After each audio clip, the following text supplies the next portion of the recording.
Merci de votre fidélité. 20h sur la télévision Futur Média. Bienvenue à cette édition. Les titres, c'est tout de suite. Altercation suivie de meurtre. Un jeune homme d'une trentaine d'années a perdu la vie à Nguerhokh dans un restaurant de la place. 2 sujets sont impliqués dans ce drame non encore élucidé par la gendarmerie de Mbour qui vient d'ouvrir une enquête. Colère des marchands ambulants de Petersen. Ils démentent avec vigueur une indemnisation dont ils auraient bénéficié après leur départ du site. Face à la presse, ils évoquent une tentative de manipulation de l'opinion publique. Auchan retire de ses rayons les lots de produits éventuellement concernés par une contamination à la salmonelle. La responsable qualité de cette enseigne de grande distribution tient à rassurer les consommateurs. Notre rédaction, elle, a tenu à s'imprégner des risques encourus en cas de contamination à la salmonelle. Élément de réponse avec le professeur Babacar Niang, pédiatre de profession. Et puis, adoption du nouveau code de la route incluant le permis à points. Gora Khouma parle d'une mesure prise à la va-vite. Il rappelle les urgences du secteur qui, selon lui, résident dans le renouvellement du parc automobile et l'aménagement du réseau routier. Voilà pour les titres de développement. C'est tout de suite.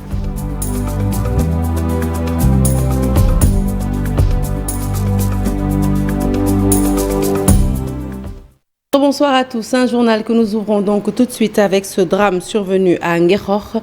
Un jeune homme d'une trentaine d'années poignardé à mort suite à une bagarre. La scène s'est déroulée dans un restaurant. Les 2 personnes impliquées dans le meurtre seraient toujours recherchées par la gendarmerie qui a ouvert une enquête et nous y reviendrons avec notre correspondant à Mbour, Abdourahmane Diallo, certainement dans nos prochaines éditions. Après la mort de 2 pêcheurs à l'embouchure à Saint-Louis, le conseil local de la pêche artisanale alerte et met en garde les pêcheurs.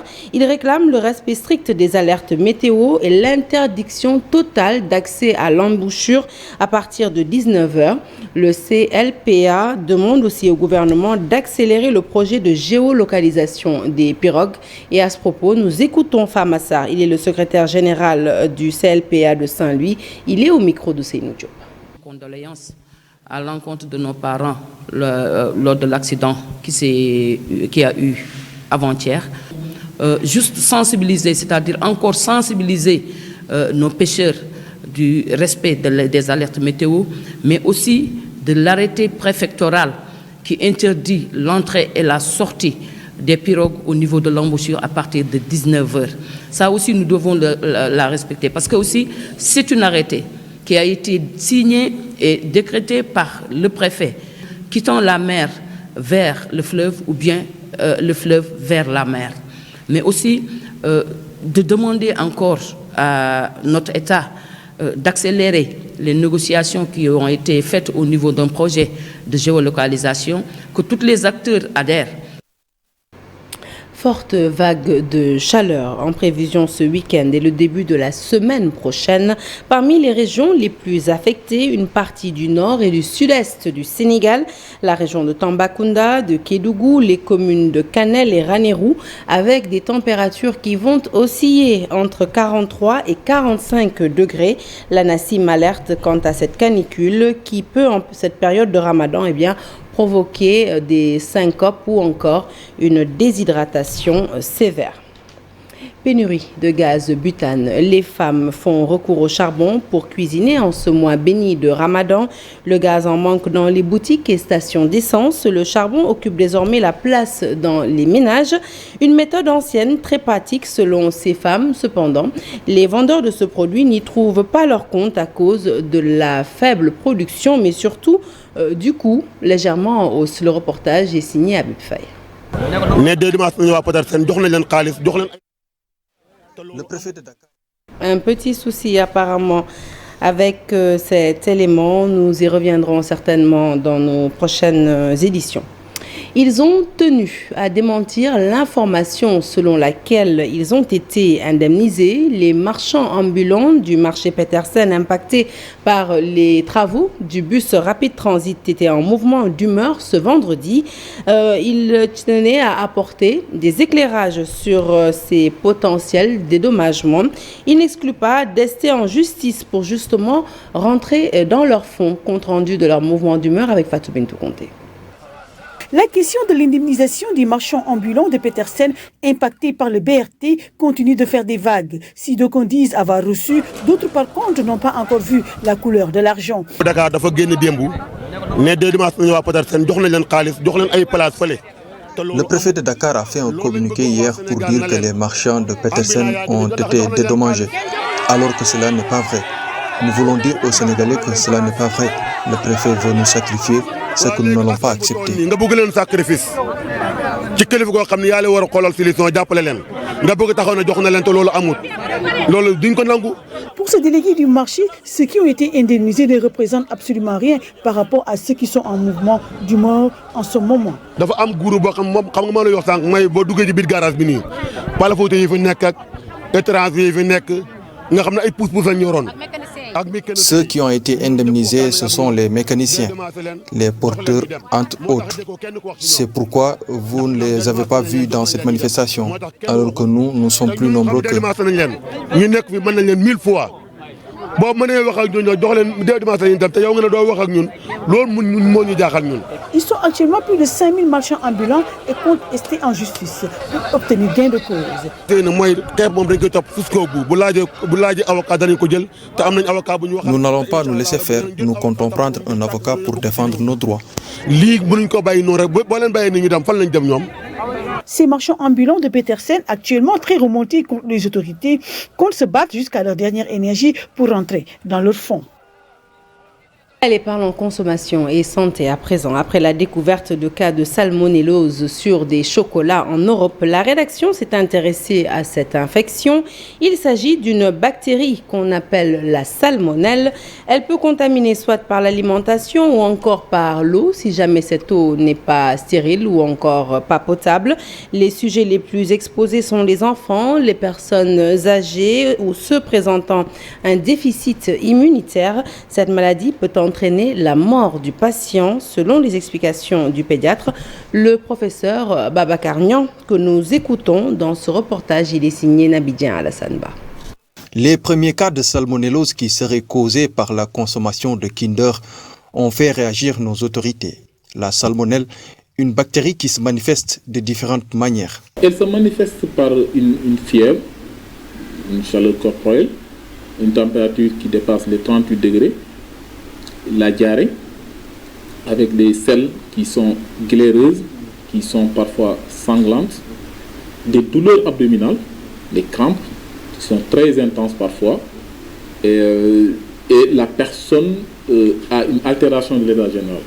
Les enfants, les personnes âgées ou celles qui présentent un déficit immunitaire sont les plus exposées. Cette maladie se contamine par alimentation ou par l'eau qui n'est pas stérile.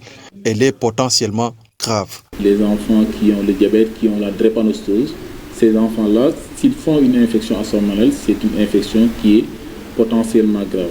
La salmonellose, effectivement, se contamine par soit une alimentation, soit lorsqu'on prend un aliment qui est contaminé de salmonelle, ou bien quand on consomme de l'eau qui n'est pas stérile. Cette contamination également peut se faire par voie manuelle, parce que si on a les mains qui sont souillées et qu'on mange avec les mains qui sont souillées. Pour lutter contre cette maladie, professeur Babacar Niang prescrit la voie à suivre. Le lavage des mains est très important à l'eau et au savon, surtout à ces périodes cruciales, notamment quand une personne sort des toilettes. Mais je vais donner une mesure spécifique aux femmes, notamment toutes les femmes qui cuisinent. Se laver les mains chaque fois qu'on entre dans une cuisine. Et il faut laver les légumes et les fruits. Pour les aliments qui doivent être cuits, il faut les cuire suffisamment. Notamment, il faut au minimum un temps de cuisson de 5 à 10 minutes. Maintenant, dans cette pathologie particulière, il y a la vaccination également. La ministre du Commerce, Aminata Assome Diatta, renseigne que 75 pièces de Kinder présentant la même identification que le lot contaminé en Europe ont été saisies. Mais pour l'instant, rien ne prouve que ce lot est contaminé ou non. A retiré de ses rayons une référence concernée justement par le lot qui serait contaminé par la salmonelle en Europe. C'est ce qu'a fait savoir la responsable qualité de cette enseigne de grande distribution présente ici au Sénégal. Il n'y a donc pas à s'inquiéter selon Mariam Liwele. Nous l'écoutons toujours au micro de Al-Hassan Ba. On a reçu plusieurs références de marques Kinder qui étaient concernées par cette alerte. La contamination, suspicion de contamination salmonelle. Alors nous avons tout de suite réagi. Quand nous recevons ces alertes, nous envoyons automatiquement des notifications au niveau de nos 36 magasins et entrepôts pour qu'ils effectuent des vérifications. Donc ils vérifient systématiquement si les lots et références que nous leur avons envoyées sont bien disponibles dans nos rayons et dans nos réserves. Au total, nous avons reçu 19 références de notre corporate. Et parmi ces 19 références, il n'y avait qu'une seule référence qui était concernée, donc qu'on a retirée et expédiée au niveau de l'entrepôt pour destruction. Mais chaque jour, comme c'est un sujet d'actualité, donc tous les jours, nous allons recevoir des DIRCA. Peut-être que demain, je recevrai de nouvelles références. Je voudrais les rassurer, leur dire que c'est une situation que nous maîtrisons. Ce n'est pas la première fois que nous avons des alertes. Alors, nous en avons chaque semaine, tout le temps. Là, c'est très médiatisé parce que c'est une salmonelle, c'est une bactérie qui est très dangereuse. Et puis toujours à ce sujet, sachez qu'en Belgique, l'usine des chocolats Kinder est à l'arrêt par les autorités belges. Ferrero reconnaît des défaillances internes. Le groupe italien qui a déjà été contraint de rappeler certains lots fabriqués en Belgique et dans plusieurs pays européens, a présenté ses sincères excuses dans un communiqué.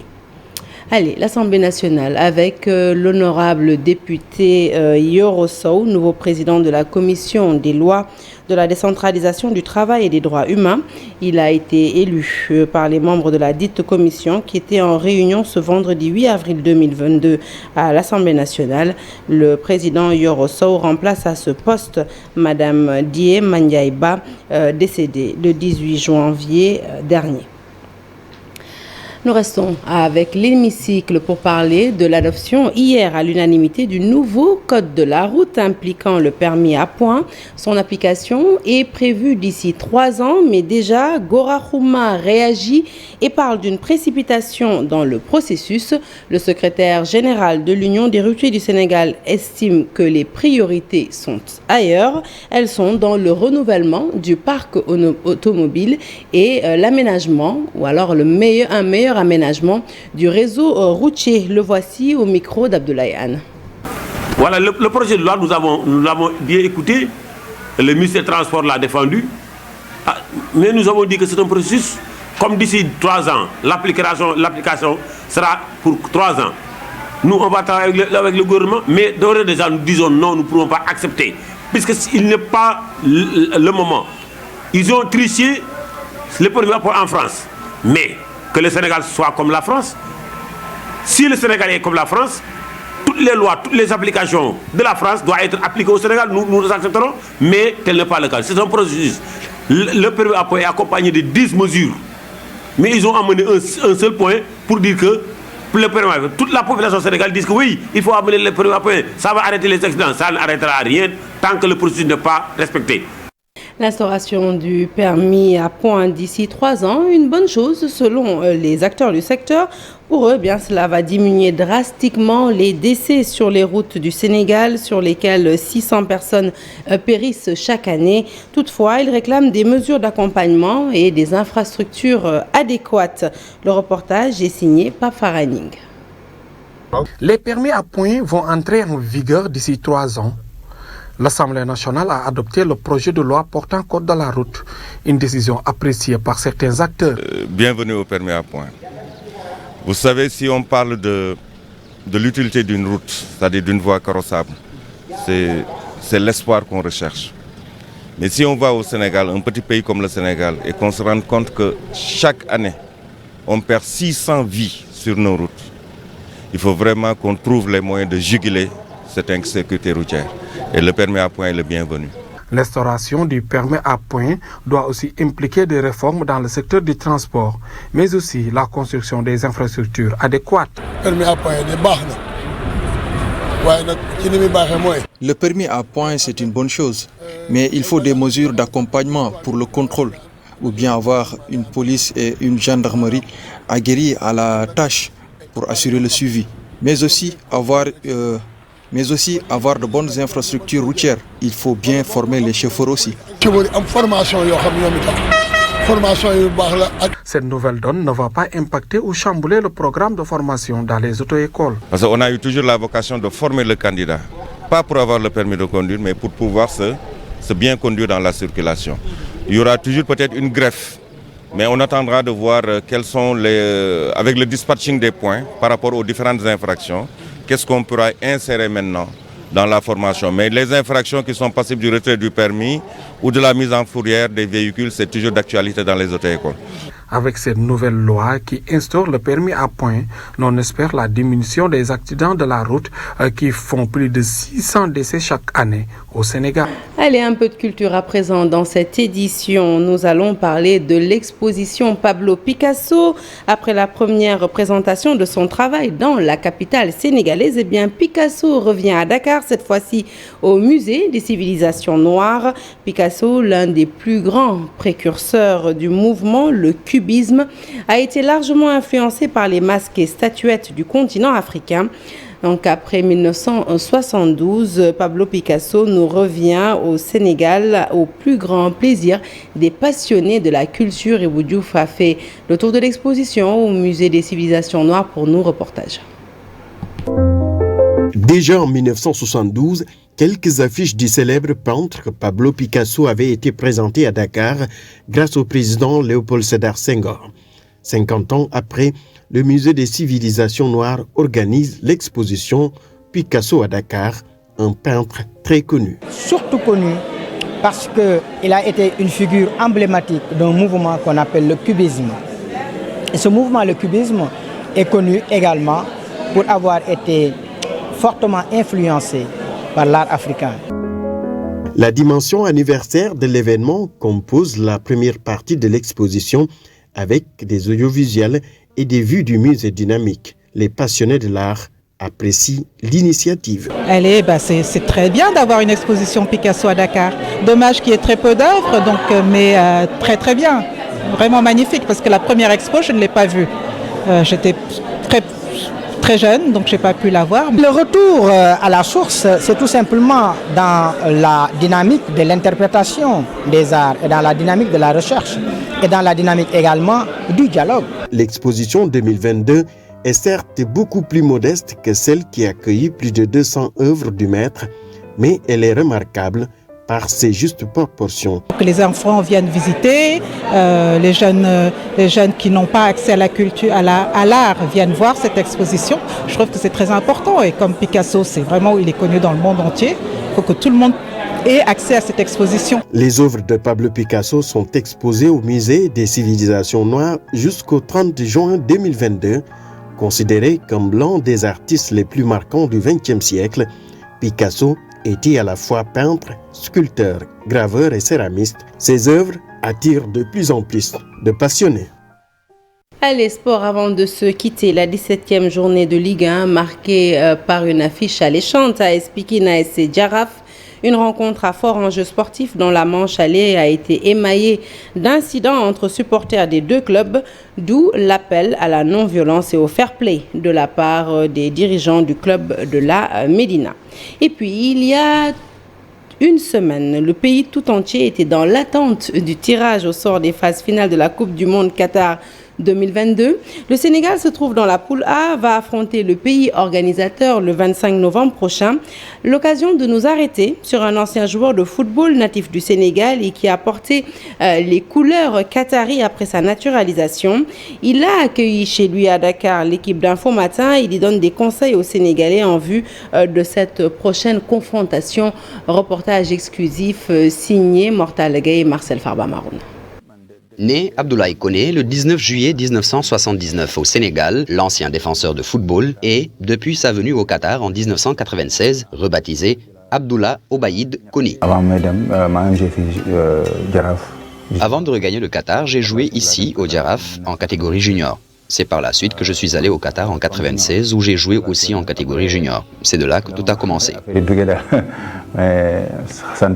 Sa particularité, il a porté les couleurs nationales du Qatar après avoir été naturalisé. Il compte ainsi 41 sélections avec les Al-Anabi avec lesquelles il a inscrit 3 buts. Ici, depuis le bas âge, je me donnais à fond. C'est là que les dirigeants qataris ont vu que j'étais déterminé et ils m'ont proposé la nationalité.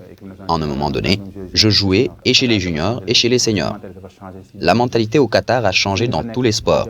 Les joueurs qui y sont passés par Aspire avant d'aller en Belgique. Ils ont sillonné pas mal de pays pour y jouer des matchs amicaux contre les équipes européennes. Tout ça, c'était pour les préparer. Donc, il ne faut pas que les Sénégalais sous-estiment cette équipe. Il n'y a plus de petite équipe.